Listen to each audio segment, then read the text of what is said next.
Hello team, how's it going? Welcome back to a new video. We are checking out what soldiers go through at Army Air Assault School boot camp. This is the US soldiers and how they qualify to become air assault soldiers.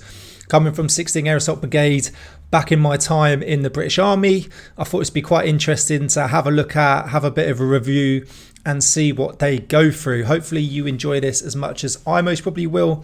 As always, you can check out the original video in the description, and if you could like, share and subscribe, I'd hugely appreciate it. And as always, please comment below with what your thoughts are and what you want to see next. But let's get into the video and see what they've got to say. This is Army Air Assault School, where students train to insert themselves and equipment into combat using helicopters.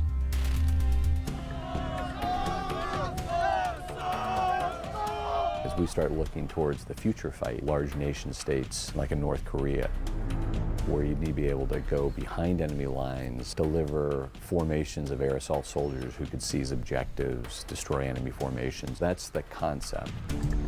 So yeah, so what he's saying there is having the air assault capability is absolutely brilliant.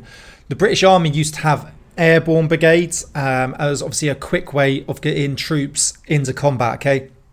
Flying over, parachuting in, get behind enemy lines. It's nice and fast. Take over some sort of DZ, some sort of drop zone airport, and then you can bring the rest of the supplies in and other troops.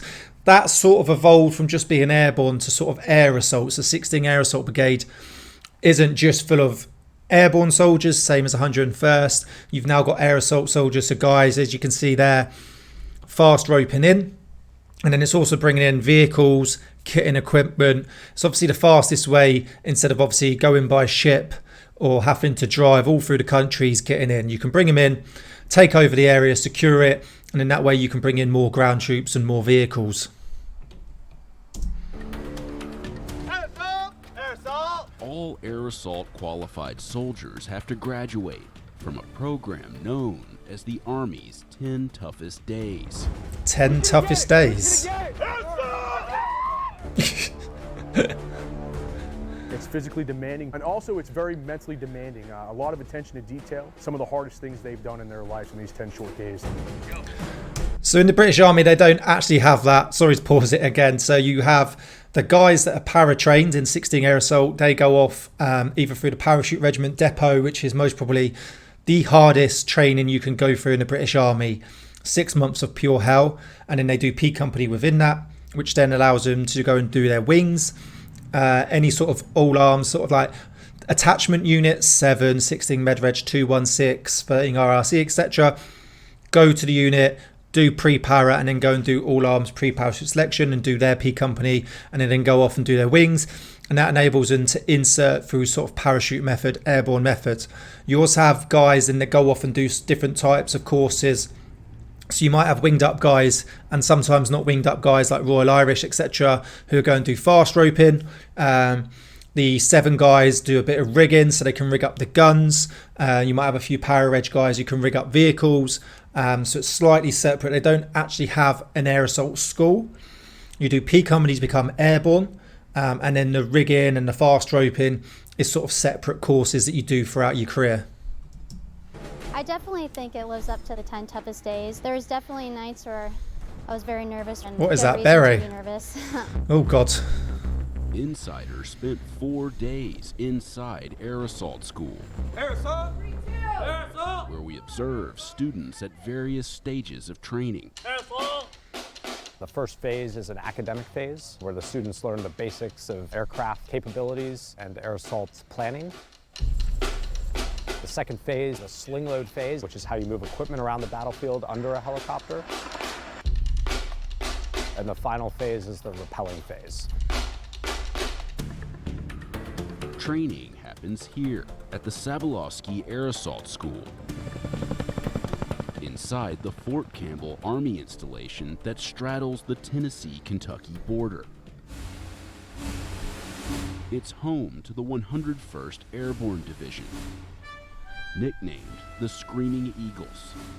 I used to have one of those flashes and then I lost it. I was devastated. I traded it with an American airborne soldier. Begins. All students have to survive what's known as Day Zero. Roster 3, Staff Sergeant Reves. The test is designed to weed out students who aren't ready for the challenges ahead. 114. It begins before sunrise, when students form up to receive their roster numbers. 222, Holly. The first test is an early morning inspection of their gear. Earplugs, highlighter, lacking pen, 1 gallon size Ziploc style bag. Students are given a list of items they're expected to have in their rucksacks. We'll have the batteries out of that packet. If one single item is missing during the inspection, they're automatically dropped. Too right. If you can't turn up with your kit on the first day, how are you going to do it for the rest of the course, okay? Turn up with the correct kit on the first day. 15 students in this group were dropped because they were missing items in their packing list. Mental, so many people. A lot of the things that get people dropped is not paying attention to detail, and that's pretty much what aerosol school is about, because it comes to the littlest thing can get someone hurt or injured, and we just want to make sure that they take it seriously. Can you imagine going back to camp and saying I got dropped because I was missing some batteries or something? After the inspection, a 2-mile run with an 18-minute time limit. It's easy. Followed by a quick smoke session, which gets the students warmed up before the main event. A lot of these do look quite out of shape. That's the first moment where we filter out who is prepared to be here and who wants to be here. The course contains 9 different obstacles to test students' strength, agility, and confidence. 7 of them are considered minor, and students are allowed to fail 1 without being dropped. All right, this is a major. The last 2 are major obstacles, and students must pass both, otherwise they have failed Day Zero. Air assault. First, the aptly named Tough One. Go ahead on the right. A multi-part obstacle that starts with a 3-meter rope climb There you go. and then tests balance, along with upper and lower body strength at a height of over 30 feet. If you're afraid of heights, it can be very frightening, and if you don't know how to climb a rope, you're just going to be out of luck. All right. So we have something similar on P Company. Like I said, you don't have an air assault school. You don't even have to pass a fitness test for that. But it's all about P Company. It is one of the most arduous physical courses you can do in the British Army. You do like a beat up and then there's 10 offence. I've done a previous video on it and I'm going to do a new one on it soon. But it's things like a 10-mile tab, 5-mile stretcher run, 1.8-mile log race. You've got steeplechase, and then they have something called the Trainasium, which is very similar to this. And it's all about heights and, you know, what's your courage like, discipline, can you listen to words and commands at height. You have to do like illusion jumps, you have to climb like a 30 feet cargo net, you have to walk across shuffle bars at height, etc. like that. So you have to do something like that, and it's a pass or fail. So if you fail, you boot it off. Air assault, what's your roster number? All right, take this over to the white truck right there. You're kind of gassed once you get to that point, so it's all technique. The second major obstacle is the 35-foot tall confidence climb. Fair enough, doing that without any ropes. Definitely one that was mentally challenging for me. Air assault. Kept on pushing. You gotta push through. For students who successfully conquer the obstacle course, Day Zero is complete. Of the 292 students who started Day Zero, 42 failed to complete it. Ooh, gone. By this time, these students have worked up an appetite, and they'll need their strength before the Army's 10 toughest days officially begin. Air assault. Air assault. Air assault. Air assault. Air assault. Air assault. Air assault. Why does everybody say air assault so much? So that goes back to the culture. We're building the culture both in the division and throughout the air assault community. Air assault. Roger that. Anytime they're being addressed by an instructor, they'll usually say air assault instead of, you know, Roger or yes. Great job, dude. Air assault. We will refer to students as air assault. Let's go, air assault. Air assault. I like Really, that. when you're having a good time and you're motivated, you pass another soldier, you might say air assault to that soldier. Air assault. Air assault. Air assault. Do you ever find yourself just saying air assault when you're off? All the time. Yeah, my wife's probably sick of it. Every year, about 5,000 students graduate from air assault school. It's quite a few. 15% are female, and the students come from a wide range of backgrounds. We absolutely have a large scope of soldiers that come here, not only Army, we have Air Force, Marines, Navy that come to the schoolhouse. Students range from privates who just completed basic training to experienced officers who want to learn new skills. So I'm 40 years old. I wanted to come out to the air assault course to see if I can do it, number one, and then to improve my skill set as a helicopter pilot. I'm a veterinarian, fair enough. and so this isn't something we get to do every day. I signed up for air assault school to get a little bit of a challenge, to kind of diversify myself as far as what I do in the Army. There's only one way off that bird. Lay it down, all right? Come on. On day one, students begin the first phase of training, known as combat assault, much of which happens in the classroom. And your air assault handbook, starting on page 8. Get there. Phase one is giving them a foundation in basic air assault operations. You will have the basic knowledge on how to select, mark, and control a helicopter landing zone. So it's a fair amount of memorization, a little bit of math, and then just understanding the process that goes into air assault planning. Move aircraft right. Move aircraft right. Execute. Phase one moves outside the classroom when students practice hand and arm signals used to guide helicopters in a landing zone. Lecture says, release sling load, execute. The instructors use a game called Black Shirt Says, Black shirt says. similar to Simon Says, to test the students on their knowledge of the signals and their attention to detail during the commands. Recover. If you moved, you're out. I did not say black shirt says recover. The hand and arm signal's purpose is simply to guide the aircraft to place that aircraft over the load so that that hooker team can then hook up, move out of the way, and then the aircraft can then pick up and take the sling load set wherever it needs to go. Obviously, this is very, very important that they pay attention and pass this. You're guiding very big, heavy machinery, equipment that could cause a lot of damage and some fatal casualties. So really rehearsing that is very, very important, and the instructors need to get it across and the students need to pass. Phase two of training is focused on sling load operations, where students learn how to prepare a heavy payload and hook it to a helicopter, which descends to as low as 8 feet off the ground during the operation. That's kind of our, if you want to call it, our bread and butter here at 101st, where we can go deep behind enemy lines and resupply soldiers, whether that be beans and bullets or, aircraft or artillery pieces. We take pride in that.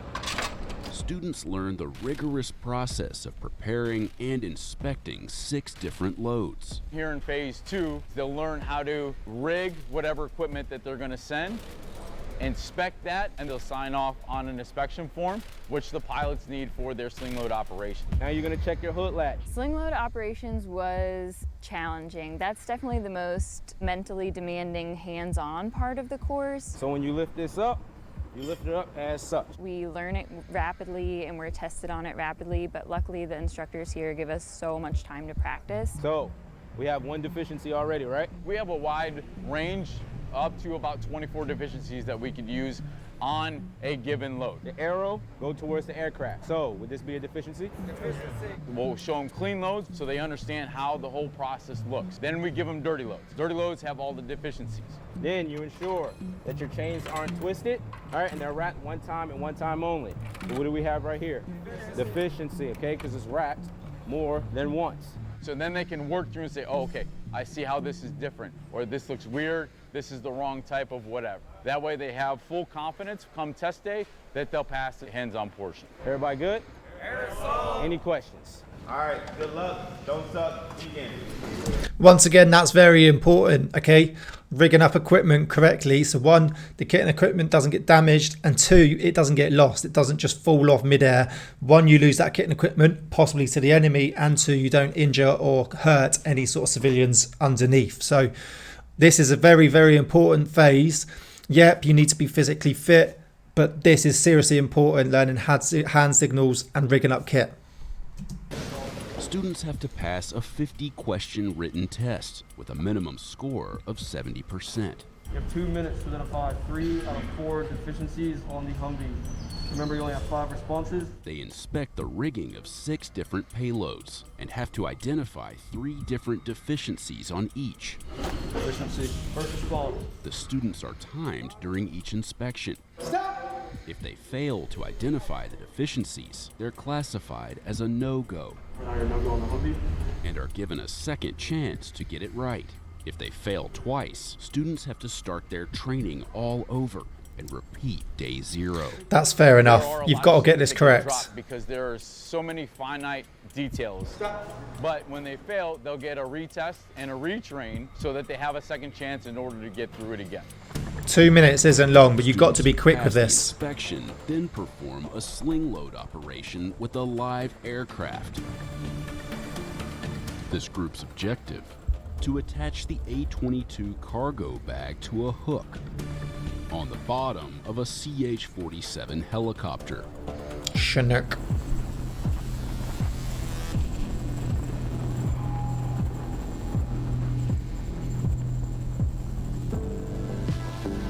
That was super fun because we've learned all about all the equipment that we can sling load from these aircraft. That was rewarding to be able to actually hook up a load and watch them take off. While part of Phase 2 is spent under a helicopter, in Phase 3, students spend time on one, but not for long.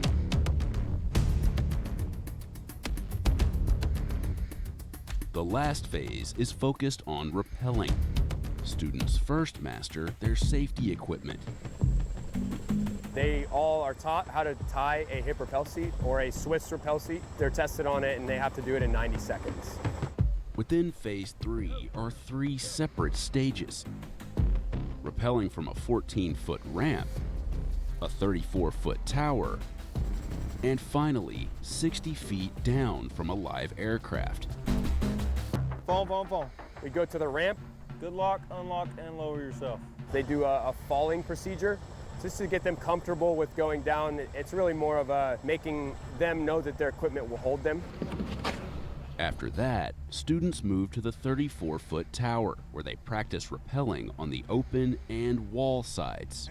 Step forward, kneel down, hook up. Obviously, it's about building confidence. Okay, so when it comes to actually doing it in real life in a helicopter, they just do it straight away and they don't panic. It's baby steps. You do the wall, where you're just learning the basics because there's still a surface there that you're bouncing off of. There you go. Keep going. It's very scary. You look out and you see how far down you actually are. I feel like the tower is actually more frightening than the helicopter. Go. It's trust in your equipment, trust in your rappel master. It's kind of out of our hands at that point, and so that can be a little bit frightening. And then you do the open side rappel because that'll simulate what it's like out of an aircraft, where you're just using your brake hand and nothing else to control your descent to the ground. The idea behind it is once you're at 34 foot, you can't really tell how high you are. So then when they get 60 foot in an aircraft, they can't really tell much of a difference. No, he's very true there. There isn't much difference between 30 foot and 60 foot when you're sort of up there. As soon as you jump out, it's just about being fast, quick, but making sure you do use your brake hand correctly so you obviously don't just plummet to the ground. But he's totally correct. It sounds like a lot, but when you're actually up there in an aircraft, it's not as much as you think. Then it's time for the final part of Phase 3, rappelling out of a live aircraft.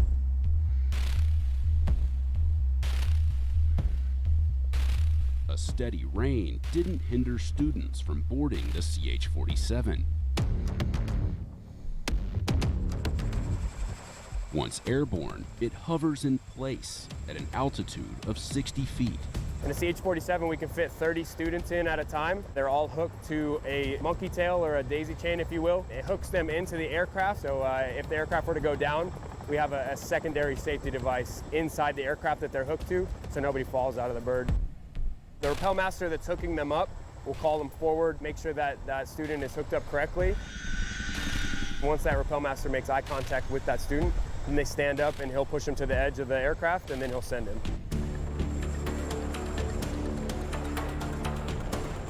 Two soldiers on the ground, known as belay personnel, control the ropes from the bottom. just in case somebody becomes a fallen repeller or can't control their descent. They would be able to pull the rope, stop them, and they'd be able to control their descent for them all the way down to the ground safely. Their job is even more difficult due to sustained gusts coming from the rotor wash. It's a lot of work for the belay men. Yeah, look at get a good workout over the 3 hours they're under the aircraft. 3 hours doing I was that. actually the first one in my group to jump. That beret. As I was getting closer to the edge, I will admit it did feel a little surreal, and I did get a little nervous, but It's a typical Air Force beret. that you are going to land on the ground within the next like 20 seconds. It was really fun, super exciting. Once again, that's why they have baby steps. Build your way up so when you get to the aircraft, you have the confidence to jump out.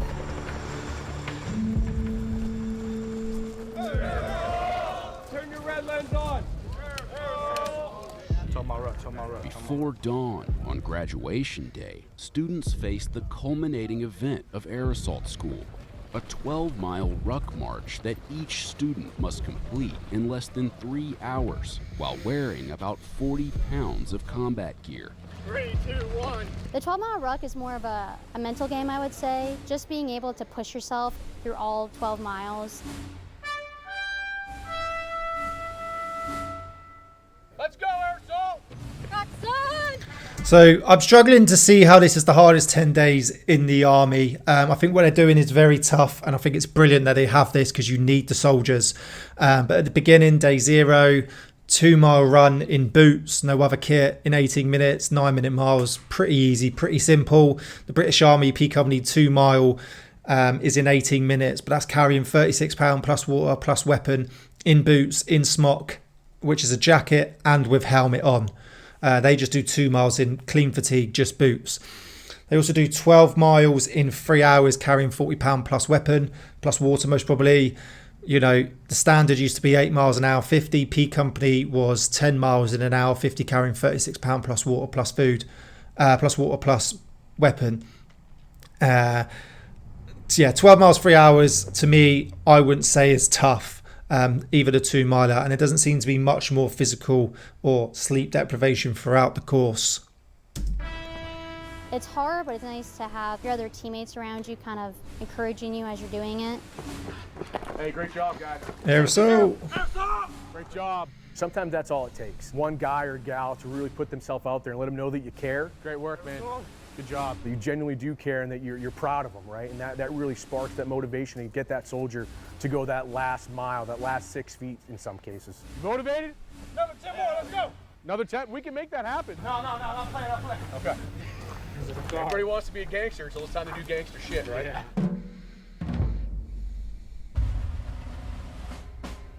All right, undo your ruck and dump it out. After the ruck march, students have to pass one final inspection. Oh, none of that's rucksacks. waterproofed, is it? AC at your chin strap, jacket, extreme wet weather, and patrol cap. That kit should be in waterproof To bags. get dropped before graduation. Earplugs, highlighter. Upon inspection, this student told an instructor he didn't have his earplugs. I'm gonna walk back here, and I go back around, and then you need to look in your gear and you need to find them by the time I get back. Otherwise, you're gonna be a drop. Once the instructor returned, the student had managed to find them. No Good lads. students were dropped during the final inspection. All right, congratulations. You're Air Assault qualified. Nice one. Of the 231 students that started with this class on day 0, 191 finished the course. That's a good pass rate. Friends and family gather to see the newest class of Air Assault qualified soldiers graduate. And they get on the friends and final family in. day of training. Don't get out on P Company. You now have the crucial skills to maximize the effective use of helicopter assets in both training and combat missions. Wear your Air Assault wings with pride.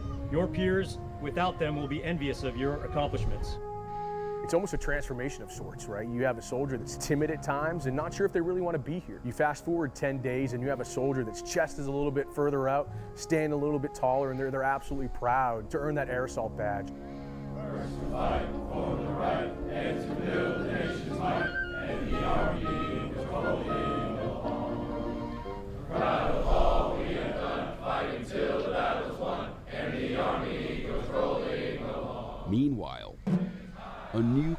of students is just beginning day 1 of air assault training. Just to find conveyor out belt, if they filtering them have through. what it takes to survive the Army's 10 toughest days. The Army was rolling along. Parade, rest. That was a decent watch. I don't know if I'd call it the 10 toughest days, but it's very good at what they go through. Very important that they listen, pay attention, because it is a very dangerous job and there's other people's lives at risk if something goes wrong. So yeah, thoroughly enjoyed that. Hopefully you enjoyed my review. So thanks for watching. Remember to check out the original video in the description. Please like, share and subscribe. Check out our merch, check out our coffee, and I'll see you soon. Thanks for watching.